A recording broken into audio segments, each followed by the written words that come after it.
Heavy rain and strong winds hit the city, suspending peak tram services. Floods and landslides continue to wreak havoc in Guangdong province. And U.S. Secretary of State Antony Blinken will visit China from Wednesday to Friday.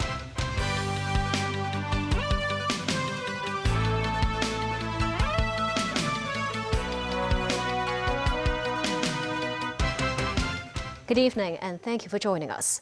Hong Kong was hounded by heavy rain, strong winds, and even a waterspout today. The observatory issued the amber rainstorm warning signal this morning before canceling the alert at 1:45 p.m. Multiple reports of fallen trees too, with some having disrupted the city's train and peak tram services. The observatory issued the amber rainstorm warning signal at 10 a.m., but the force of inclement weather was witnessed only around noon. Even with umbrellas, many struggled to stay dry against the howling winds and heavy downpours. But these joggers were not running for cover. This as the observatory warned a trough of low pressure had brought to the region intense thundery showers, which are expected to affect the vicinity of the Pearl River Delta. Multiple districts in Hong Kong logged more than 30 millimeters of rainfall, with over 36 millimeters of precipitation in the North District, Central and Western District, and the outlying islands.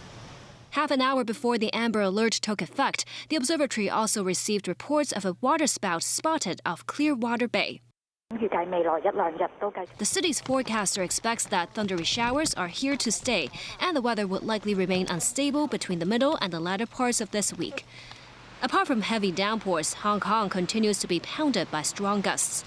Green Island off the coast of Kennedy Town and Tai O recorded gusts reaching 105 and 70 kilometers per hour, respectively. In mid-levels, a tree collapsed onto the track of the peak tram on Barker Road at around midday, forcing the suspension of services for the day. No one was injured. The operator said it was working to clear the debris as fast as possible. It's not known if services can resume tomorrow. Actually, I just plan to go to peak tram, and then right now it's a bad weather, so I can go right there. We were kind of disappointed, and we're still waiting to see if there's any updates, if we have a chance to go up there to look at the views. Yeah, and it's really sad that it's raining right now. Maybe we're just going to mall, because it's heavy rain in Hong Kong, so we don't know where to go. Just mall maybe. Staff members of the Peak Tramways Company also told us there is a refund mechanism for tourists and passengers who purchased their tickets but got affected by the adverse weather conditions and fallen trees. Around 3:30 p.m., part of a canopy on the Shengshui-bound platform at University Station along the East Rail Line was allegedly blown off. Train services were disrupted for around an hour. In Ho Man Tin, a section of Wiley Road was closed off because of a fallen tree which crashed into a car.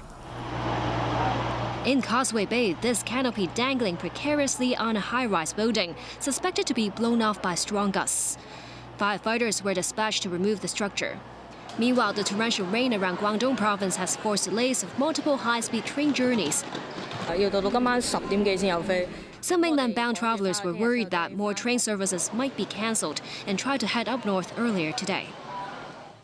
Over the past few days, some cities in Guangdong province have been devastated by floods, heavy rainstorms, and landslides, with houses buried and villages submerged.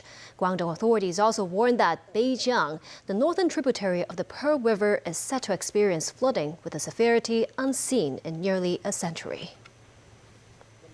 With the onslaught of severe rainstorms, many districts in Guangdong announced that schools will be suspended on Monday.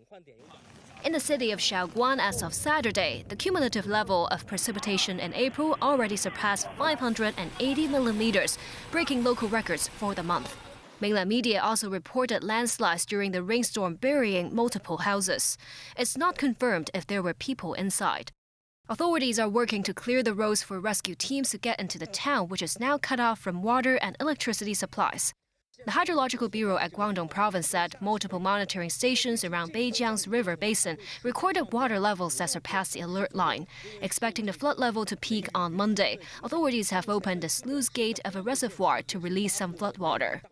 In Qingyuan City, located near Beijiang River, swaths of farmland have been inundated, with water levels having reached as high as 4 meters. Numerous houses submerged. More than 40,000 people have been evacuated. In low-lying areas, 150-meter-long mobile water barriers have been set up to minimize the impact of floodwater. Downpour slightly abated around noon. Guangdong's meteorological department expects the province's rainfall to slightly weaken on Tuesday, but there will be a bout of rainstorms Wednesday night. With high disaster risks to neighborhoods, the department has urged local residents to take precautions and anti-flood measures. The coming week is big for China and U.S. relations, with U.S. Secretary of State Antony Blinken traveling to the mainland from Wednesday to Friday. There are tensions and points of disagreement, but hope that relations can progress.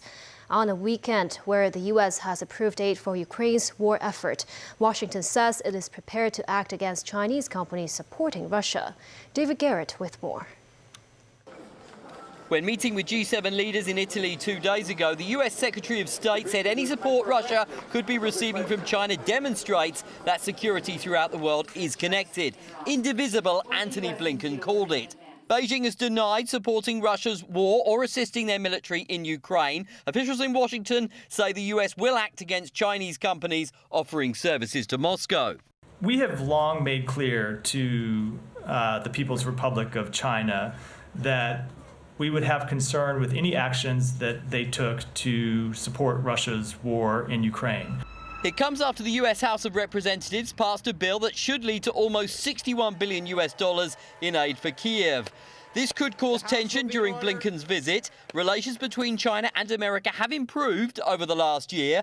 12 months ago, they were said to be at a historic low point after the US shot down what they said was a Chinese spy balloon flying over America for a couple of days.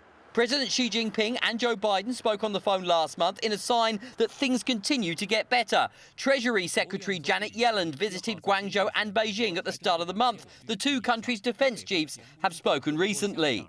Direct military-to-military contact was a key objective of the face-to-face meeting between Biden and Xi in California last November. Blinken last came to China in June. The top US diplomat met with Xi and Chinese Foreign Minister Wang Yi 10 months ago in a major step forward at the time. Officials on Capitol Hill say there are 3 main objectives for Blinken's trip this time around. First, to continue to make progress. Secondly, directly communicate on global issues, for example, the conflicts in Ukraine and the Middle East. Thirdly, in a week when President Biden said he wants heavier tariffs on cheap Chinese steel, Blinken is tasked with helping to manage economic competition. David Garrett, TVB News. Foreign Minister Wang Yi has arrived in Cambodia after visiting Indonesia and Papua New Guinea on a 3-nation trip. Earlier in the Papua New Guinea capital, Port Moresby, he held meetings with the country's top leaders. Wang also met his counterpart, Justin Kachenko, saying the region should not turn into an arena for power rivalries. Wang Yi arrived in Cambodia after visiting Papua New Guinea. Earlier, he was in Port Moresby. With the United States also courting South Pacific nations, Wang said China's assistance is free of political conditions. He said no nation should treat the South Pacific countries as its own backyard or engage in zero-sum games and exclusionary arrangements. Wang later met Papua New Guinea's Prime Minister James Marape, with the two countries keen to develop cooperation in areas such as disaster prevention and mitigation, information and communications, agricultural products, trade, and energy. The U.S. House of Representatives in a rare Saturday session swiftly approved $95 billion in foreign aid for Ukraine, Israel, and Taiwan, as well as a measure to clamp down on the popular platform TikTok. The whole package will go to the Senate, which could pass it as early as Tuesday. More details from NBC News. The time for choosing is here. The House quickly passed a series of crucial funding bills that could now lead to a high-stakes showdown over Mike Johnson's future as Speaker. Those in favor, please say aye. Aye. Those opposed, please say no. No. In a rare Saturday session, representatives voting on several measures, including 4 key bills. One to send $60 billion to war-torn Ukraine in its fight against Russia. $26 billion for Israel in its war against Hamas, with billions more for humanitarian needs in Gaza. The bill is passed. And $8 billion to Taiwan. The bill is passed. Also a bill that would force the Chinese company that owns TikTok to sell the popular app or face a ban in the U.S. Each vote passing with a strong bipartisan mix of Democrats and Republicans. In an about-face, Johnson supporting aid to Ukraine after he flew to Mar-a-Lago to seek the former president's blessing last week. The House has worked its will. We have a responsibility to stand with our Democratic allies throughout the world. Notably absent from the bills, anything to address the southern border, once a red line for Republicans. When we had members of Congress in there waving the Ukrainian flag while we're doing nothing to secure our border, I think every American in this country should be furious. Now, House Speaker Mike Johnson is facing the biggest threat to his job yet, with at least 3 GOP hardliners putting pressure on him to resign. Pressure that is only growing after Democrats carried Johnson's agenda over the finish line. Will you commit to bringing a motion to vacate on the floor if Speaker Johnson doesn't resign? I'm pretty sure one will come to the floor if he doesn't resign. But Johnson says he's not going anywhere. I don't walk around this building being worried about a motion to vacate. I have to do my job. Well, the Senate will take up all the bills in one package as early as Tuesday. It'll likely pass, and President Biden said he'll sign it. Ukrainian President Volodymyr Zelensky has hailed the U.S. House of Representatives for passing a package that provides more than $60 billion in military funding for Kyiv. This as Ukraine struggles against Russian forces on the front lines. Pro-Palestinian supporters, though, are unhappy the U.S. is providing more weapons to Israel amid death and destruction in the Gaza Strip. Meanwhile, Taiwan is looking forward to more military aid, while Elon Musk has voiced opposition to any moves aimed at trying to curtail Chinese video app TikTok in the U.S. Nasvi Karim has more. A fire rages in the Smolensk region of Russia after a Ukrainian drone attack on Saturday, one of dozens across the country. In Ukraine's second biggest city, Kharkiv, a Russian attack on a key energy facility. And in Kyiv, Ukrainian President Volodymyr Zelensky suggests to Brazilian journalists that Ukraine should have an Iron Dome air defense system similar to that of Israel. Zelensky can now talk confidently about his country's offensive and defensive options, thanks to a U.S. military aid package worth more than $60 billion. The president praised America's global leadership and said the decision will help save lives on the front lines and bring a just end to the war, a war that Vladimir Putin must lose. Kremlin spokesman Dmitry Peskov said the U.S. move will only lead to more damage, deaths, and further ruin in Ukraine. The $26 billion approved for Israel was met with anger by pro-Palestinian groups. More than 30,000 people in Gaza have been killed since October 7th, much of it from U.S. weaponry. Activist Mu'attaz Salim has been protesting in Washington daily for the past 3 months. I'm Palestinian American. My family's from Gaza. I've lost many of my cousins, aunts, and uncles in Gaza, so I'm here to fight however I can as a Palestinian American. Taiwan's top body handling defense said it would discuss with the U.S. as to how to use its share of the $8.12 billion allocated to the Indo-Pacific.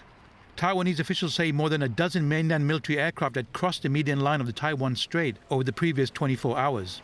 Even before the House's approval of the aid package, Beijing had criticized the U.S., saying it amounts to interfering in China's internal affairs and goes against the One China principle. A provision of the package also allows for the potential U.S. ban of video app TikTok over national security concerns unless its Chinese owner ByteDance sells its stake within 1 year. China has hit out at the U.S. stance, and joining the chorus of protest is Elon Musk, billionaire owner of social media platform X. Musk wrote in a post that the ban goes against freedom of speech and expression. Nazri Karim, TVB News. And still ahead, a Chinese tourist dies after slipping into a crater of a volcano in Indonesia. Cinema Day in Hong Kong. And classic martial arts TV series props go on public display.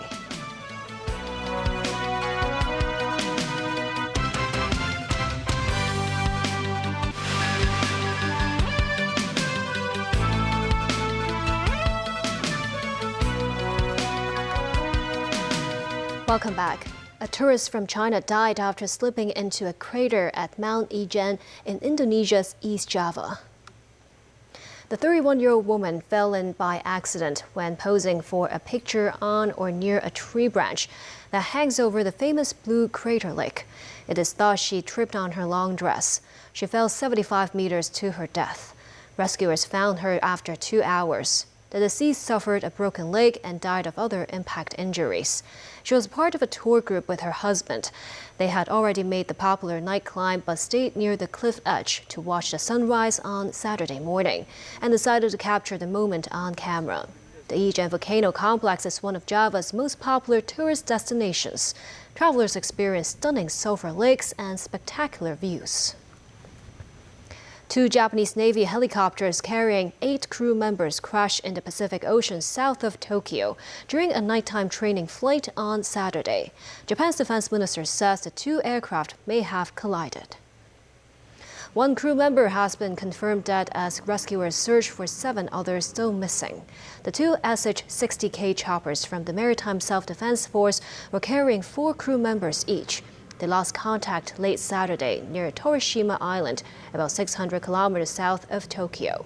The cause of the crash was not immediately known, but Defense Minister Minoru Kihara said there was a high likelihood the aircraft collided with each other.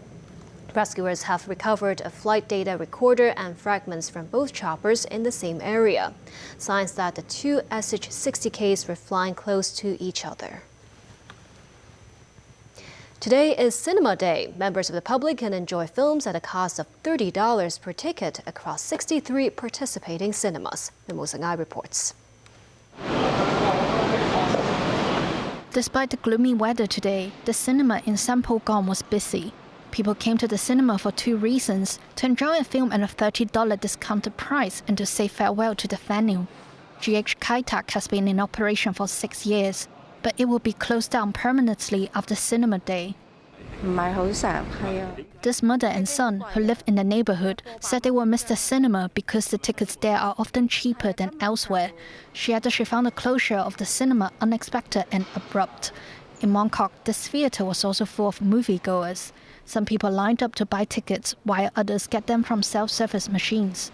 Yeah, with my friends. Hopefully, every month they have this trip. I think this policy is good, actually. But for normal guys, love to watch films. I think not quite attractive.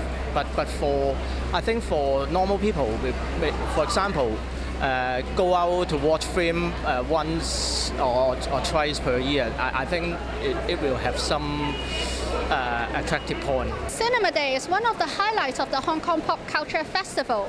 Each person can get a maximum of 4 tickets if they get them from the ticketing counters at the theatre. Tin Kai-man, spokesman for the Federation of Hong Kong Filmmakers, said the film industry could launch a few more cinema days off-season. However, he said he's not surprised to see the closure of a movie theatre, especially amidst the city's current market situation. News 9, TVB News. The second Hong Kong Pop Culture Festival features an exhibition showcasing costumes and props used in classic martial arts television dramas. They can be seen at the Hong Kong Cultural Center until May 5th with admission fee. Sakura Ip has more. The boat that the young hero Guo Jing drew to shoot eagles in Legend of the Condor Heroes. The dragon-slaying saber with which one can command the world. The flying dagger thrown by Li Shunhuan, who never missed his target. A Chinese fan used by the romantic Cholo Hong, China's version of Robin Hood. Does this warrior suit remind you of the story of a step into the past, in which the modern-day hero time-traveled back to the Qin dynasty? The classic martial arts drama costumes and props exhibition showcases a collection of some 30 exhibits, from headpieces to costumes and props used in martial arts television dramas from the 1970s to the 2000s. Some of the costumes where they have the very large sleeves, they're more unique to this part of the world. I think it's good to have it in an arena like this where you've got lots of people passing so they can have a look and either take a view or not. As part of the second Hong Kong Pop Culture Festival, the exhibition allows the public to revisit and appreciate the world of martial arts from the golden age of Hong Kong pop culture. Since Hong Kong had produced quite many famous martial arts artists and also talent martial arts novelists, we like to feature their works in the different kinds of activities to showcase the essence of the pop culture of Hong Kong. The exhibition will run here at the Cultural Centre until the 5th of May. Later, it will move to the Hong Kong Heritage Museum until the 7th of October. Sakari, TVB News. And that's the news. Thank you for watching.